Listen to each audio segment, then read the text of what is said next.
बिस्मिल्लाहिर्रहमानिर्रहीम। अस्सलाम वालेकुम। मैं डॉक्टर ग़ुलाम सलीम कासमी पिछले 30 साल से एज ए चाइल्ड स्पेशलिस्ट काम कर रहा हूँ और इस फील्ड में माँ बाप अपने बच्चों की बीमारी की वजह से अक्सर परेशान रहते हैं। उनमें से एक जो परेशानी की वजह होती है वो है बच्चों का सोते में पेशाब कर लेना। इसकी वजह से ना सिर्फ माँ बाप को परेशानी होती है बल्कि बच्चा खुद भी ज़हनी तौर पर बहुत ज़्यादा डिस्टर्ब और परेशान होता है। तो उससे बचाव की 2-3 बातें हैं, वो मुख्तसर से 2-3 मिनट में मैं आपसे आज शेयर करूँगा। एक तो ये है कि जो बच्चा पेशाब करता हो सोते में, सबसे पहली बात यह है कि उसको डाँटने से, मारने से गुरेज़ करें।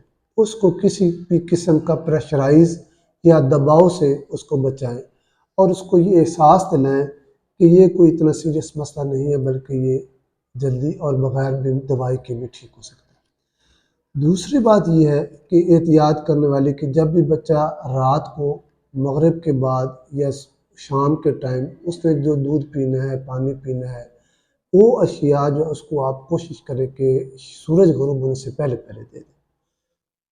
तीसरी जो इम्पोर्टेंट बात ये है कि बच्चे को आपने सोने से पहले कहना है कि वो लाज़मी पेशाब करके सोए।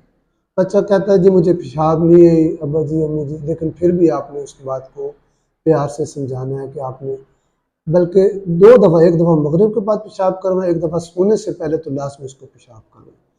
ये इन 2 बातों पर बहुत ही सिंपल प्रिंसिपल्स हैं, सिर्फ़ 2 बातें इन पर अमल करेंगे तो 80% बच्चे जो है वो इससे ठीक हो जाते हैं। हाँ, जो बच्चे इससे ठीक ना हों उसके आगे फिर उनके कुछ टेस्ट्स हैं और उसकी बाकायदा ट्रीटमेंट है, इलाज है। जो उसके लिए आप ये पहले कोशिश करें, आप किसी भी अपने जो अच्छे मुआलिज से है, जो चाइल्ड स्पेशलिस्ट से रब्ता करके उसके कुछ टेस्ट करवा के उसका दवाइयों के ज़रिए भी इलाज कर सकते हैं। लेकिन मेरा पहला और आखिरी मशवरा यही है कि दवाइयों की बजाय जैसे कहते हैं कि परहेज़ जो है इलाज से बेहतर है, तो आप इन 2 बातों पर अमल करें और सिर्फ 10-15 दिन में देखेंगे कि आपके बच्चे में कितनी ज़्यादा इम्प्रूवमेंट आ गई है। शुक्रिया, जज़ाकल्लाह।